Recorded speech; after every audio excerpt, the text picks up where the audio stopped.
So I am still working on my three-phase project.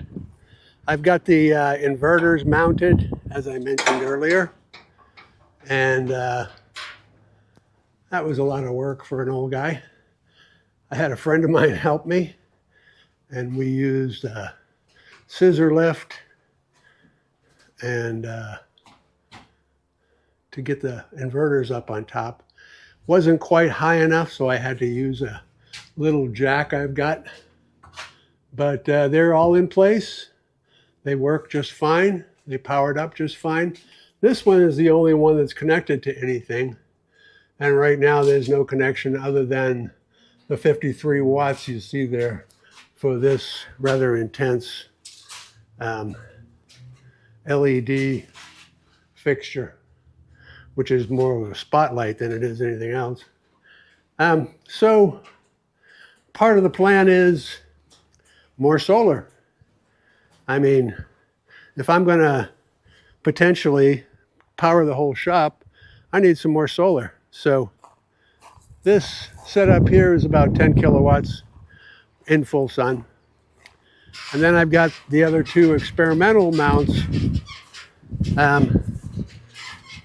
The mount on the far end is what I was considering building for this, for the expanded solar mounts. And you can see I've got a lot of land here for ground mounts, but it's not as much as it looks like, because this right in here is, or at least right in here is my leach field. And I don't want to get anywhere near that with any kind of digging, trenching, or other work. So I built this rack. You can see it's capable of shaking, but it's not going to go anywhere. Those are just muffler clamps, 2 muffler clamps. That's some pipe that I salvaged, that was salvaged from a cold storage warehouse, and I welded together this rack. And it's quite stout. There's a stand underneath it. You can't really see that very clearly, but I didn't want to dig down into the leach field, so there's a stand under that, and I used marble and granite offcuts for ballast. Same as I did over here. This is EG4's ground mounts. They're nice. They go together very simply, and I mounted those on a bigger ballasted mount, and those are running up there to that solar disconnect. You can see it coming up out of the ground. The rest of the solar comes down through there. This used to be a solar disconnect box, but I was having trouble with the quality of the connections, so I've wired it straight through right now just to complete the testing. This system is great, but I've probably got 10 grand into that rack. You can see there's a lot of steel in there. The original plan was solar tracking. The results of my experiment with changing the angles using the winches is not worth messing with. I'm just going to set it to 30 or 45 degrees, thereabouts, something close to 40, and put in some permanent struts. What I'm doing here is, this is a Chiko 30 panel ground mount that I bought from Signature Solar. And I gotta tell you, my expectations were fairly low. It's not cheap. I think this system was about 6 grand delivered. I gotta say, jackhammering these piles in, once you've got one started, pretty easy. I finished all this. It's less than an hour, and the little bit of tweak I can get with the last inch of banging away with that 15-pound sledgehammer will bring them closer to perfectly vertical, and I think that's more than enough. It is a bolt together system. There's always some slack in a bolt together system.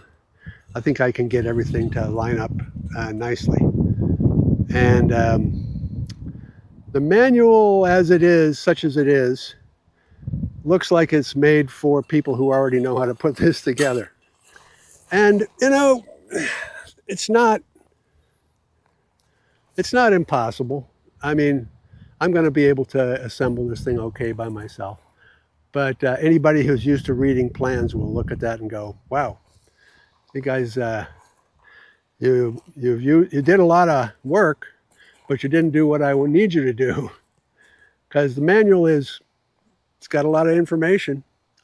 It's got all the dimensions laid out pretty nicely, but it doesn't say, you know, insert bolt A into hole B. It's more or less, here's the measurements of stuff, and this is what it should look like when you're done. That's okay. That's kind of what pros expect.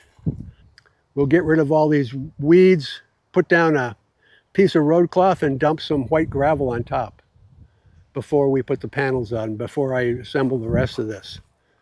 And that should give me a little bit of bifacial gain and keep the weeds in check at the same time. So I think we're in pretty good shape. I'm going to finish up here. I just stopped long enough to drive these piles in, this one here, so that I could show you how this works on a frame. This stuff all works. I'm thoroughly impressed with the quality. So what I did instead was calculate all the numbers for every staking position, and then calculate the diagonals so we could square it up. And so all I had to do was take my 100-foot tape measure there, attach it to the center of this guy, and then drag it on down to that guy, to that stake, make sure it's at the right distance. And then the same thing diagonally, this one to that one at the far end. And so we know this is squared up. The total distance is fine. And then the individual staking distance doesn't compound errors. I do have the staking plan, and I will I'll add a link to that in the comments in the video. I don't know how many people are even contemplating doing a rack like this. Most DIYers seem to think that wood is a great thing to use for building this stuff. I think it's the silliest thing you can possibly do. These panels last 25 years. If you're doing it DIY, you're probably going to use them that long. You won't see any commercial installation that uses anything but steel. And they probably use their panels as short as anyone. Every time a new panel comes out that's got more power in more or less the same footprint, maybe a little longer, they just go and replace all their panels, because the land and the rack is the expensive part. I'm spending $6 grand to have steel, galvanized steel, and an engineering stamp, and something I know is going to last, and something that I know is strong enough. So we use the materials that make sense. I've got these all pounded in to where they're below the level of the mount. I'll use the sledgehammer to finish up, because that gives me the ability to do some tuning. We've got one denied. The instructions say you only need 2. You can cut that off flat, but it's only down 8 inches. I measured it against a complete pile. It's only down 8 inches. I can just get a shovel and dig down and see what the heck it's hitting. I could probably just whack it with the sledgehammer a few times, but that sounds a lot like work. So I'm going to do it my way. So I dug down about 8 inches, found the bottom of the piling, and it was stuck in a piece of crumbly concrete. And it looked like it was pushing through. Probably if I had just kept pounding on it for a while, that would have gone. But this is what came out of the end of the pile. It plugged up the pile pretty tight, and that just made it really hard to push it in. So I just pulled the pile back out, knocked the junk out of the end, which took a bit of knocking, and then drove it in. It went in like butter. One more thing, these threaded rods here are part of the strengthening kit, and I have the high strength, high wind, and large panel size rack. You have to make sure you order the right thing. And I strongly recommend that you do a complete inventory, at least complete as far as the big parts go. Nuts and bolts, and even the attachments for the solar panels. Those are readily available, and I wouldn't get too sideways. But Signature Solar is really good about taking your word if you think you've got something missing. I was ready to call them up and say, hey, I don't have any of the splices. What I discovered was the splices were deep inside, stuck in the rails like this, a long set of them, and they had strengthening bolts in them. So I thought I was missing both the strengthening rods, and I saw I had the brackets for them, and I have the turnbuckles for them, but I couldn't find the rods. Well, that's because they pack them inside here, inside the splices. So you kind of got to take the pallet apart and start sorting through things. And good idea I was missing one of the Trident mounts. I thought I was missing a Trident mount and 3 rails, 3 of the pipes, the piles that we drive in with a jackhammer. Those are 4-foot long pipes essentially, and they're splayed.